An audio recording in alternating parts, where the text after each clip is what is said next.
जुल्म है बढ़ता है तो मिट जाता है, खून फिर खून है टपकेगा तो जम जाएगा।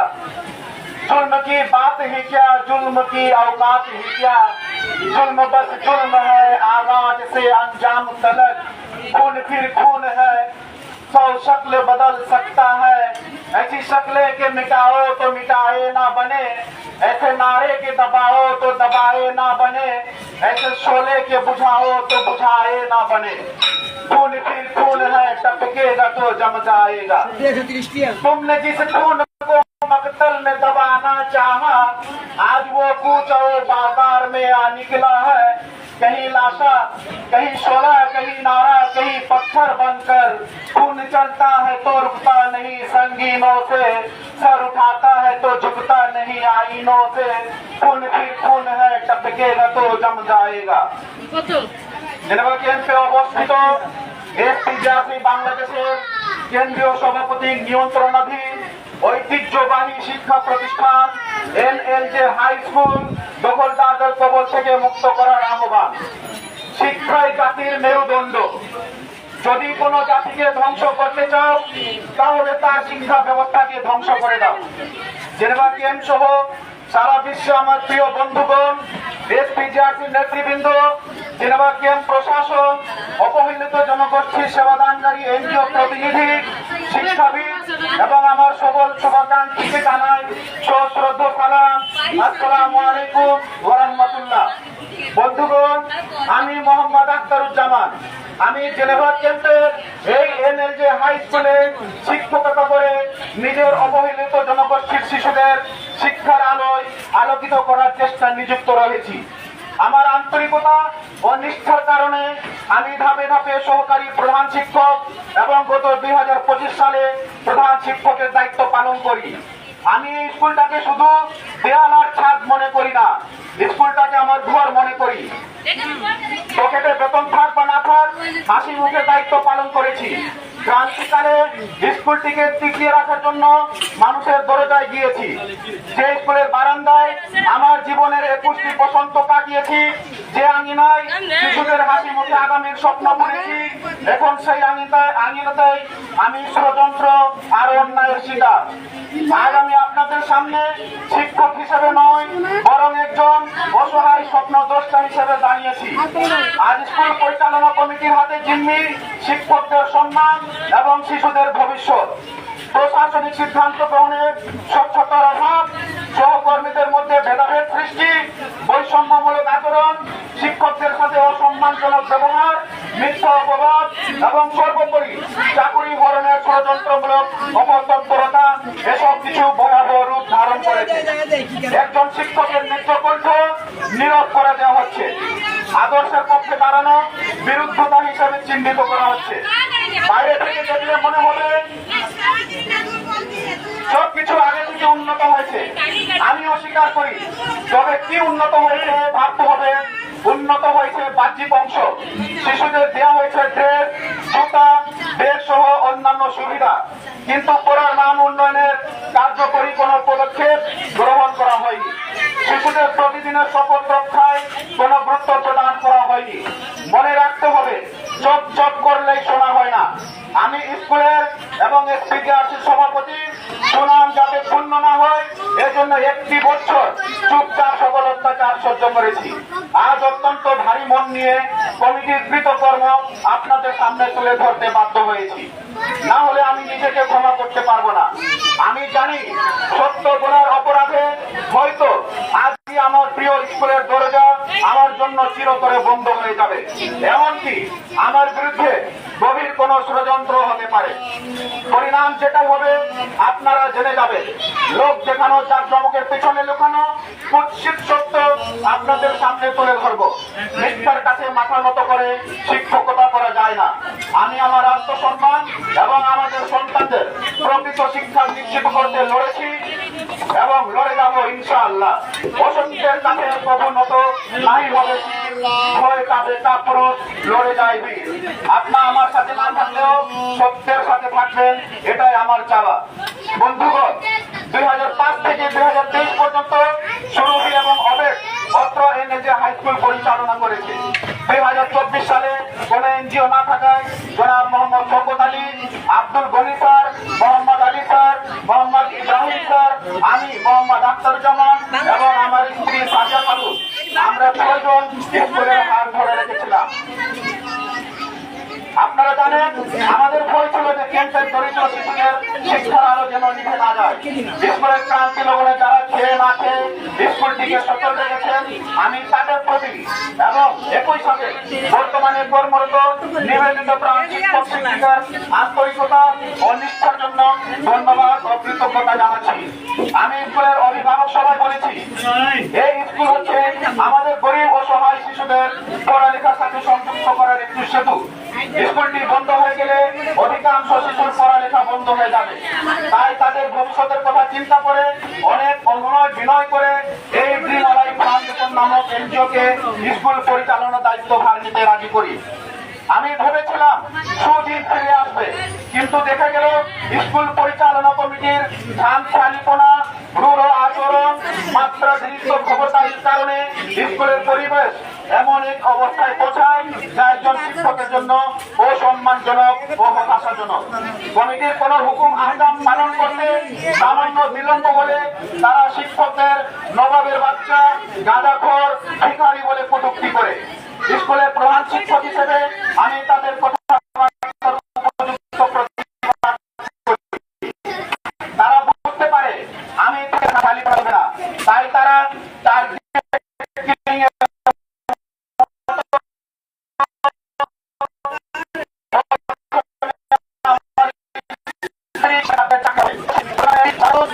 মন্ডলীর মধ্যে আপোষের কথা কাটাকাটি হয়। আমি ঘটনাটি স্কুলে মিটমাট করার চেষ্টা করি, কিন্তু বেঁচে থাকা এই স্কুল কমিটি সামান্য ঘটনাকে জঘন্য অপরাধ সাব্যস্ত করে উঠে পড়ে লাগে। স্কুল পরিচালনা কমিটি পূর্ব পরিকল্পিত ভাবে চুপিসারে মোহাম্মদ আলী স্যারকে অফিসে থেকে লিখিত অভিযোগ করতে বলে। তিনি যখন বিষয়টি মিটমাট করে নেওয়ার কথা বলেন, তখন তাকে চাকরি ছেড়ে চলে যেতে বলা হয়, যার ফলে নিজের চাকরি রক্ষার জন্য ইচ্ছা না থাকা সত্ত্বেও তিনি নিজের সহকর্মীদের নামে অভিযোগ করে আসেন। পরে কমিটি সেখানে আরো কিছু অপবাদ যুক্ত করে তদন্ত ইনভেস্টিগেশন করার কথা বলে একই সময় 3 জন শিক্ষককে টানা 6 দিনের জন্য বরখাস্ত করে শিশুদের পড়ালেখার চরম ক্ষতি করে, যার কোনো যুক্তি ছিল না। আমার বোঝার আর বাকি থাকলো না যে তারা শিশুদের পড়ালেখা করানোর জন্য নয়, বরং সাইনবোর্ড টানিয়ে ব্যবসা করতে এসেছে। আমি এখানেও জোরালো প্রতিবাদ জানাই এবং এই প্রতিবাদই আমার জন্য বিপদ হয়ে দাঁড়ায়। সাজিয়া খাতুন চাকরি রক্ষার জন্য সকল অন্যায় অপবাদ স্বীকার করে নিয়ে একাধিকবার লিখিত ক্ষমাপত্র প্রেরণ করে অভিযোগকারী শিক্ষক মোহাম্মদ আলী স্যার নিজের সহকর্মীর প্রতি অবিচার দেখে বিচলিত হন, একটি মীমাংসা পত্র প্রেরণ করে বিষয়টি মিটমাট করার অনুরোধ জানান। সম্মানিত শিক্ষক মন্ডলীর সাথে পরামর্শ করলে সর্বসম্মতিক্রমে আলোচনার মাধ্যমে বিষয়টি নিষ্পত্তি করতে সকলের স্বাক্ষরযুক্ত একটি অনুরোধ পত্র কমিটির কাছে প্রেরণ করা হয়।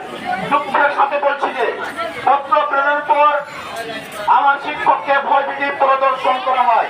তারা কেন অনুরোধ করলো এই নিয়ে প্রশ্ন করা হয়, বেতন বন্ধ করার হুমকি দেওয়া হয়।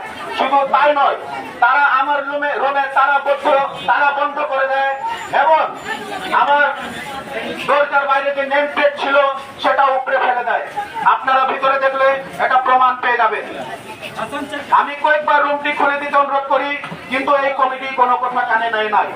বন্ধুগণ, এত কিছু করার পরও কমিটি নিজের সিদ্ধান্তে অটল থাকে।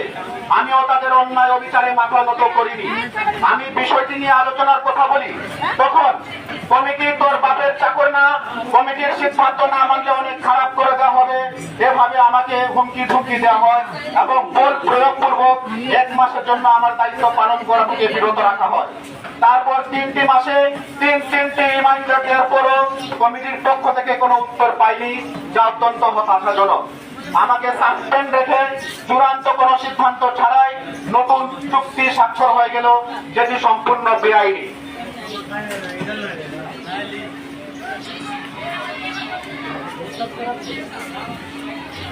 প্রিয় বন্ধুগণ, গত জুলাই 2025 জুলাইয়ের 13 তারিখে অর্ধবার্ষিক পরীক্ষার রেজাল্ট দেওয়ার পর আমার বড় ভাই সমতুল্য আব্দুল গনি স্যার আমাকে জড়িয়ে ধরে কেঁদে ফেলেন।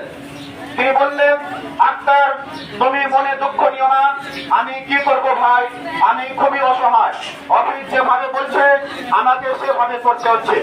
এই প্রথমবার এমন হয়েছে তোমাকে ছাড়া আমরা রেজাল্ট দিয়েছি, অফিস তোমাকে কোনো কাজে রাখতে না করেছে, আমাকে ক্ষমা করে দিও ভাই, আমি খুবই সরি। বন্ধুগণ, আপনারা বুঝবেন গরিবের মতো সিনিয়র শিক্ষক আজ কমিটির কাছে জিম্মি, অন্য শিক্ষকদের কি অবস্থা হবে। কমিটির হটকারিতা, শিক্ষকদের অসহায়ত্ব সবকিছু বিবেচনা করে আমি সিদ্ধান্ত নিয়েছিলাম যে আমি আর স্কুলে থাকবো না। তখন গণেশ স্যার নিজেই আমাকে বললেন, এত হার্ড ডিসিশন নিও না। মোহাম্মদ আলী স্যার বললেন, ভাই মাথা ঠান্ডা রাখেন। অন্যান্য শিক্ষক মায়া মমতার সুরে বললেন, স্যার আপনি স্কুল ছেড়ে যান না, আমি আমার সহকর্মীদের ভালোবাসার জন্য তাদের কাছে কৃতজ্ঞতা ও ঋণী থাকবো। এক সময় মোহাম্মদ আলী স্যার আশ্বস্ত করে বললেন, ভাই আমি অভিযোগ করতে চাইনি, কমিটি আমার কাঠের উপর বন্দুক রেখে চালিয়েছে। এই 2026 সালের মার্চ মাসের 7 তারিখ আমাকে একটি পত্র দেওয়া হয়। পত্রে আমাকে লেখা, আপনাকে অস্থায়ী ভাবে নিয়োগ করা হচ্ছে, আপনার আগে পারফরমেন্স পেতে হবে, মনিটরিং করা হবে, তারপর আপনাকে পার্মানেন্ট করা হবে। এটি ছিল আমার 21টি বছরের আমার আত্মত্যাগের পরিণাম। আমার একজন শুভাকাঙ্ক্ষী একাধিকবার আমাকে বলেছেন, আপনি যতই ভালো বলেন, যতই ভালো করেন, কমিটি ঘুরিয়ে পেঁচিয়ে সেদিকে খারাপ বানিয়ে দেয়। আমি সব বিষয় নিয়ে এই যে স্কুল বিমালাই ফাউন্ডেশনের পরিচালক মুর্তজা ভাইকে অবগত করি। তখন তিনিও বললেন, এই কমিটি আমার কোনো কথা শোনে না, তারপরেও তোমার যে সমস্যা তুমি আমাকে লিখে পাঠাও। আমি তার নির্দেশ ক্রমে আমার সমস্যাগুলো তার কাছে লিখিতভাবে উত্থাপন করি। পরের দিন তিনি আমাকে জানালেন, আমি কমিটির সাথে কথা বলেছি, কমিটি এই বিষয়ে কথা বলতে নারাজ। 2025 সালে প্রধান শিক্ষকের দায়িত্ব পাওয়ার পর আমার লক্ষ্য ছিল স্কুলকে এমন এক পর্যায়ে নিয়ে যাওয়া যেখানে শিক্ষকদের সন্তানদের ভর্তির জন্য কোটা রাখতে হবে এবং এই স্কুলের কোন শিক্ষার্থীকে যাতে কোথাও কোচিং করতে না হয়। স্কুল কোঠাকে সাজাতে আমি কঠোর পরিশ্রম করেছি। ক্লাসরুমের শিক্ষক শিক্ষার্থীদের সহজ চলাচলের জন্য বেঞ্চ কেটে ছোট করেছি। স্কুলের জন্য প্লেগ্রাউন্ড, ক্লাসরুমের নেম প্লেট ইত্যাদি ছোট থেকে বড় প্রত্যেক কাজে গ্রহণযোগ্য মতামত ও পরামর্শ দিয়েছি। ভর্তির লিফলেট তৈরি, মোহাম্মদপুরের সকল ক্যাম্পে ঘুরে ঘুরে মাইকিং, লিফলেট বিতরণ, ভর্তি ফর্ম সবকিছু আমি বানিয়েছি। স্কুলের ক্লাসের নেম প্লেট, শিক্ষকদের ছবির আবেদন ফরম্যাট, শিক্ষার্থীদের আইডি কার্ড, রেজাল্ট কার্ড সবকিছু ডিজাইন আমার হাতেই করা। লেসন প্ল্যান, স্কুলের যে প্যাড তারা ব্যবহার করছে সেটি পর্যন্ত আমার ডিজাইন করা। স্কুলের মান উন্নয়নে শিক্ষকদের সাথে আইডিয়া শেয়ারিং করেছি। মানসম্মত পাঠদানে স্বল্প পরিসরে হলেও শিক্ষকদের প্রশিক্ষণ দিয়েছি। শিক্ষকদের ক্লাস মনিটরিং করে তাদের প্রয়োজনীয় গাইডলাইন দিয়েছি, যেটির সুবিধা তাদের কাছ থেকে আপনারা জানতে পারবেন। অভিভাবক সভায় কার্যকরী বিষয় নিয়ে আলোচনা করেছি। এত কিছু করার পরও বছর শেষে এই কমিটি সবার বেতন বৃদ্ধি করলেও 2 জনের বেতন বৃদ্ধি করে নাই, যার মধ্যে আমি একজন ছিলাম। তাহলে আমি যতই ভালো কাজকর্ম করি এই কমিটির কাছে তার কোনো মূল্য থাকবে না, যেটি তাদের ব্যক্তি আক্রোশের বহিঃপ্রকাশ।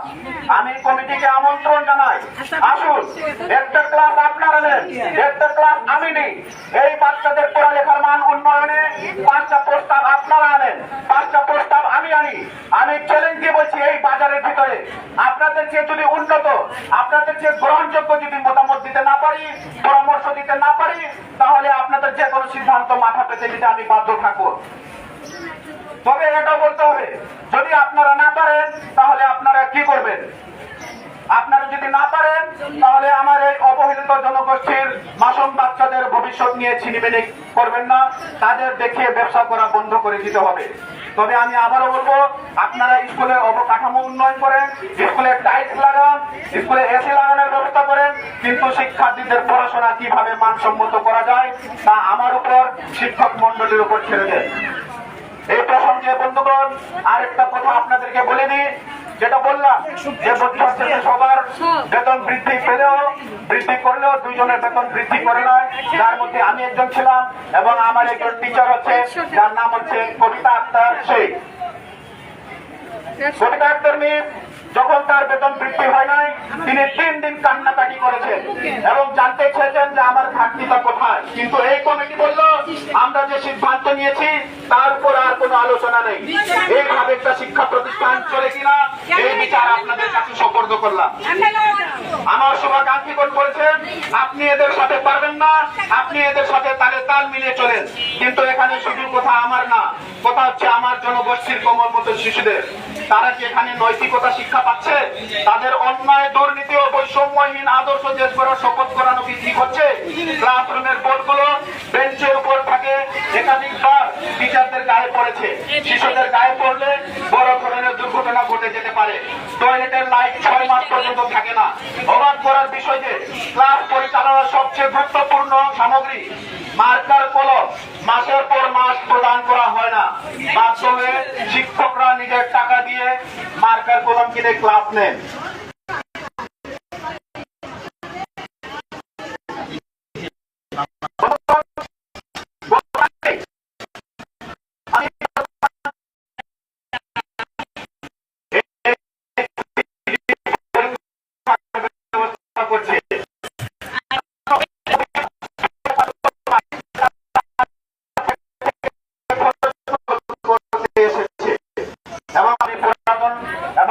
শিক্ষকদের অসহায়তার কথা বললাম। এখন আপনাদের মনোযোগ আকর্ষণ করব। আমি স্কুলের প্রতিষ্ঠাতা সদস্য, বর্তমান প্রধান শিক্ষক, সর্বোপরি বিহারী জনগোষ্ঠীর সর্বোচ্চ নেতা এসপিজিআরসির শ্রদ্ধা সভাপতি মোহাম্মদ শওকত আলী স্যারের মাধ্যমে কমিটিকে আলোচনার বসার অনুরোধ পত্র প্রেরণ করি। পরের দিন তিনি জানালেন কমিটি ওনার কথা মানতে রাজি না, ওনার কোন সুপারিশ শুনতে রাজি না। আমি প্রশ্ন করলাম, 2023 সাল পর্যন্ত সুরভি এবং অবেটের কাজকর্মে কোন 19-20 হলে আপনি আপত্তি জানিয়ে বলতেন আমি স্কুল পরিচালনা করতে দিয়েছি, স্কুল বিক্রি করি নাই। তাহলে আজকে সবকিছু জেনেও আপনি কিছু বলছেন না কেন? আপনার লিখিত পত্রকে তারা অগ্রাহ্য করছে কেন? তারা কি কোনোভাবে স্কুল দখল করে নিয়েছে?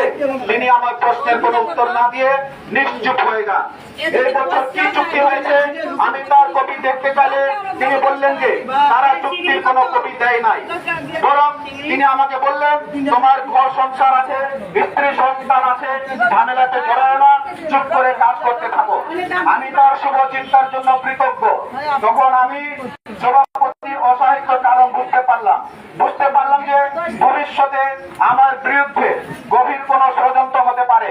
কিন্তু আমি চাই আমার স্ত্রী সন্তান দেখুক, আমার মাসুম বাচ্চারা দেখুক, আমার নিরীহ শিক্ষক মন্ডলী দেখুক, আমার অসহায় সভাপতি দেখুক। আমি মোহাম্মদ আখতারুজ্জামান অসত্য, দুর্নীতি, বৈষম্যের কাছে হার মানার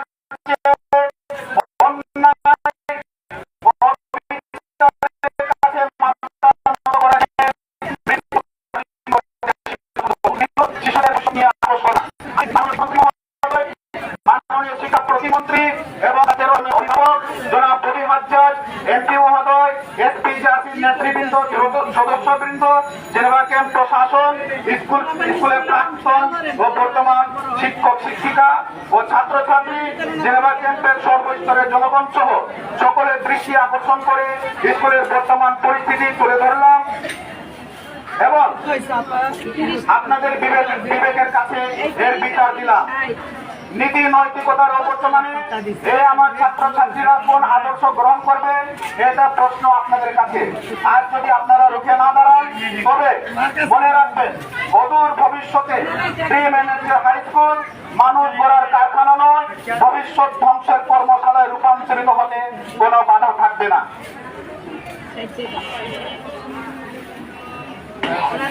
আজ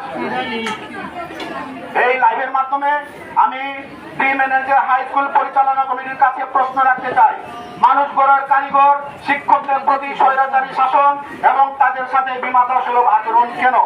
সম্মানিত শিক্ষক মন্ডলীকে অকথ্য ভাষায় গালিগালাজ এবং চরম অপমান করা হয় কেন? ভয় ভীতি দেখিয়ে একজন শিক্ষককে তার সহকর্মীদের নামে অভিযোগ করতে বাধ্য করা হয় কেন?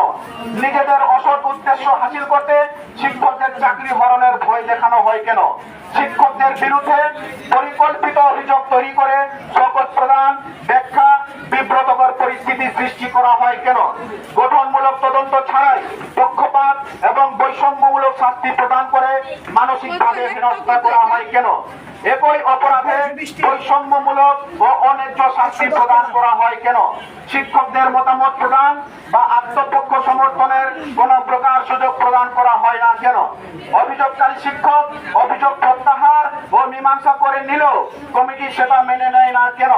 ন্যায় বিচারের জন্য একাধিকবার আবেদন করলেও তা কোনোভাবে আমলে না নিয়ে হটকারিতা করা হয় কেন?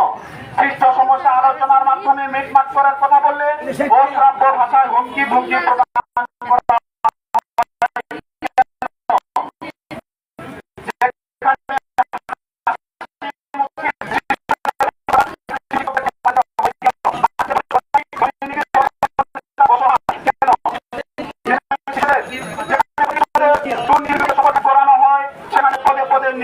নীতিহীনতার চর্চা কেন? স্কুল টিকিয়ে রাখার কষ্ট আজ থেকে প্রতিদান, অপমান, ষড়যন্ত্র, ভিখারি আর গাঁজাখোরের মতো জঘন্য অপবাদ কেন? গরিব ছাত্র ছাত্রীদের উপর জরিমানা চাপিয়ে দিয়ে তাদের স্কুল বিমুখ করার ষড়যন্ত্র কেন? শিক্ষকদের প্রশিক্ষণে প্রস্তাব নাকচ করে আজ পর্যন্ত কোনো প্রশিক্ষণের ব্যবস্থা গ্রহণ করেনি কেন?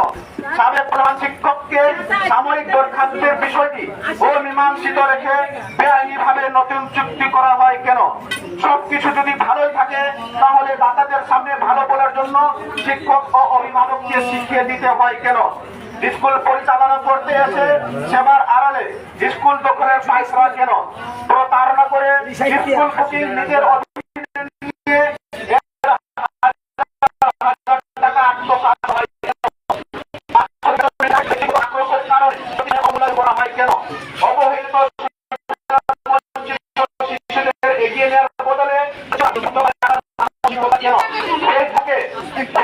কম্পিউটার ক্লাসের ছবি দিয়ে বাস্তবে একটি দিনও শিক্ষার্থীদের কম্পিউটার ব্যবহার করতে দেওয়া হয়নি কেন?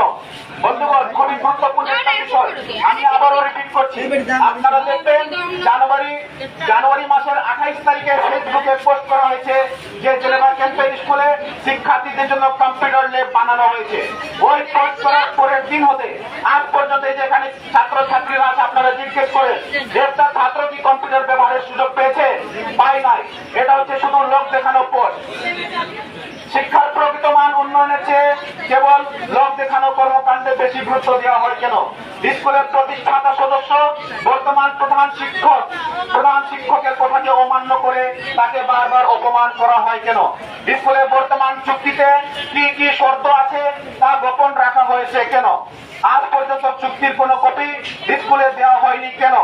কমিটির সত্য মিথ্যা যে কোনো দলিলে স্বাক্ষর করতে প্রধান শিক্ষক বাধ্য কেন? মানুষ গড়ার কারখানা এই স্কুলকে ভবিষ্যৎ কর্মশালায় করার প্রচেষ্টা কেন?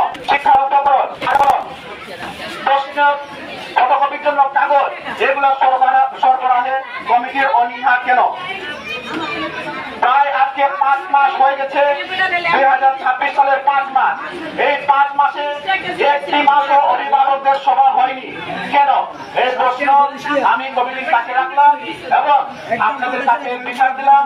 আশা করি আপনারা সত্যের সাথে থাকবেন। ধন্যবাদ সবাইকে। আসসালামু আলাইকুম। হ্যালো, আপনি যে বিষয়টা যেটা বললেন সেটা স্কুল দুর্নীতির কথা প্রশ্ন হচ্ছে স্কুল পরিচালক কমিটিকে সেন্টার দিচ্ছে কিনা, যাদের সেন্টারের কারণে তারা এই কর্মকাণ্ড পরিচালনা করে যাচ্ছে। ধন্যবাদ। আমি আসলে 2005 থেকে আমি বললাম 2005 থেকে এই পর্যন্ত আমি স্কুলে শিক্ষকতা করছি। আমার দায়িত্ব হচ্ছে স্কুলে আসা, ক্লাস নেওয়া এবং এই বাচ্চাদের পাঠদান কিভাবে মানসম্মত করা যায় সে বিষয়ে চিন্তা করা। এবং কমিটিতে কারা আছে, কারা তাদেরকে প্রশ্রয় দিচ্ছে এটা আসলে আমার জানা নেই। দেখেন প্রশ্ন, আপনি বললেন 21 বছর যাবত এখানে শিক্ষকতা পেশায় আছে। 21 বছর যাবত যারা শিক্ষকতা পেশায় থাকে তারা নিজেদের কোনোদিন স্থায়ী অস্থায়ী বলে না। অস্থায়ী হয় তখনই যখন 1 বছর বা 2 বছর চাকরি করার পর তাদের বলা যায় যে আপনি এখন অস্থায়ী পর্যায়ে চলে যান। কিন্তু 21 বছর পর আপনার এই অস্থায়ী কথা বলা হচ্ছে কেন? এখানে কি আপনাকে কি বাদ দেওয়ার বা বিভিন্ন সুযোগ সুবিধা থেকে বঞ্চিত করার ষড়যন্ত্র কিনা? এটা শতভাগ একটা ষড়যন্ত্র। আপনার প্রশ্ন, আমি বললাম 21টা বছরের পরে এই মার্চ মাসের 7 তারিখে আমাকে একটা পত্র দেওয়া হলো, যেখানে লেখা, পত্রের কপি আমার কাছে আছে, আমি আপনাকে দিব, যে আপনাকে ওই স্থায়ীভাবে নিয়োগ দেওয়া হচ্ছে, আপনার পারফরমেন্স দেখা হবে, তারপর আপনাকে পার্মানেন্ট করার চিন্তা ভাবনা করা হবে। বিষয়টা জেনে আমি তো নিজেই অবাক যে 21টা বছরের পর এখন আমি ওই স্থায়ী, এটা কিভাবে হয়। প্লাস আমি যে আরেকটা কথা বললাম, দেখেন 2025 আমার শিক্ষক মন্ডলী আছেন, ছাত্র ছাত্রীরা আছেন, এদের কাছে যদি আমার পারফরমেন্স সম্পর্কে জানতে চান আপনি জানতে পারবেন। কোথাও কোনো ঘাটতি থাকলে আমি তো বললাম এই বাজারে চ্যালেঞ্জ করে এই কমিটির যে কোনো সিদ্ধান্ত আমি মেনে নিতে বাধ্য থাকবো। কিন্তু বছর শেষে এত কাজ করার পর, এত মেহনত করার পর আমার একটা টাকাও ইনক্রিমেন্ট হয় নাই। এটা অবশ্যই কমিটির হটকারিতা ছাড়া আর কিছু না। শিক্ষার মানের বিষয়ে যে জিনিসটা প্রধান, শিক্ষকদের প্রশিক্ষণ, যেটা আপনার লেখার মধ্যে এসে গেছে, কিন্তু শিক্ষকদের প্রশিক্ষণের বিষয়ে প্রতিবন্ধকতা কোথায়? এখন এই ব্যাপারে কি আপনাকে শিক্ষক আসলে আলাপ করেছেন?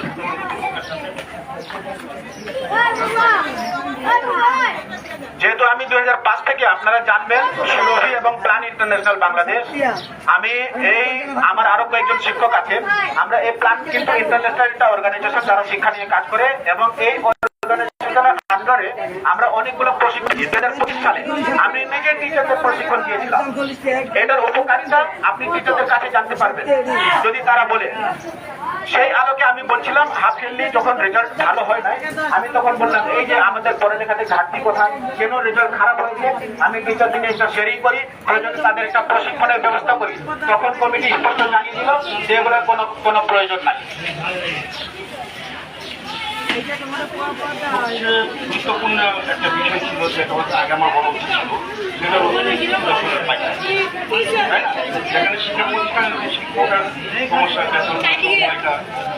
শিক্ষার মানের ব্যাপার, যেখানে স্কুল দখল হয়ে যাবে, তাহলে সেখানে আপনি সবার আগে এই চিন্তা করছেন, এটা কারা করতেছে, তার শিক্ষা করতেছে, তাদের কাছে কোনো ডকুমেন্ট না থাকে। স্কুলটা যেহেতু এখানে দীর্ঘদিন পরিচালনা হয়ে আছে, আমার মনে হয় 1.5 বেশি, এত বছর পর এই দখল করার পায়তারা তারা করতেছে, তাদের বা সেন্টার দিতেছে কারণ এই স্কুল যদি দখল হয়ে যায়, এখানে যারা লেখাপড়া করতেছে তাদের ভবিষ্যৎ স্কুল দখল করার পায়তারা যদি এরকম যদি করে থাকে, এরকম অভিযোগকে আপনার যে শিক্ষামন্ত্রীর কাছে দিবেন, আর যদি না দিয়ে থাকেন দিবেন কিনা, এক আর সেকেন্ড যেটা কাজ।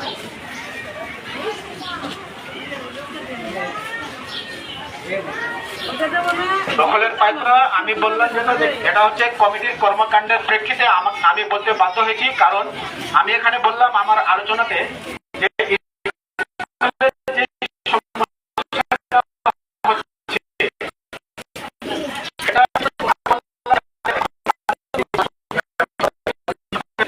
কমিটি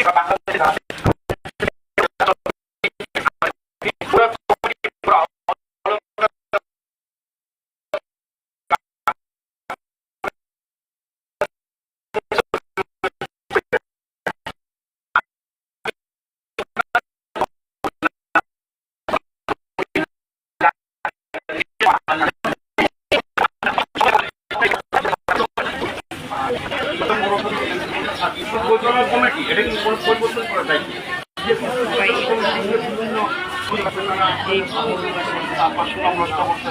এটা কি কোনো পরিবর্তন করা যায়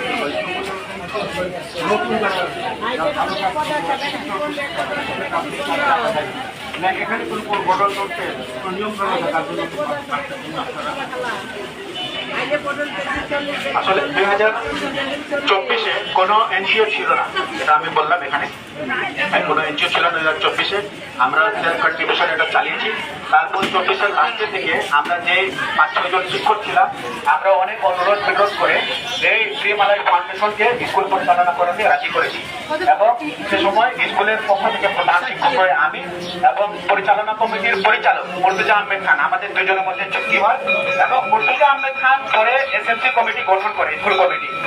হ্যাঁ, তখন আমি যখন মুর্তজা সাহেবকে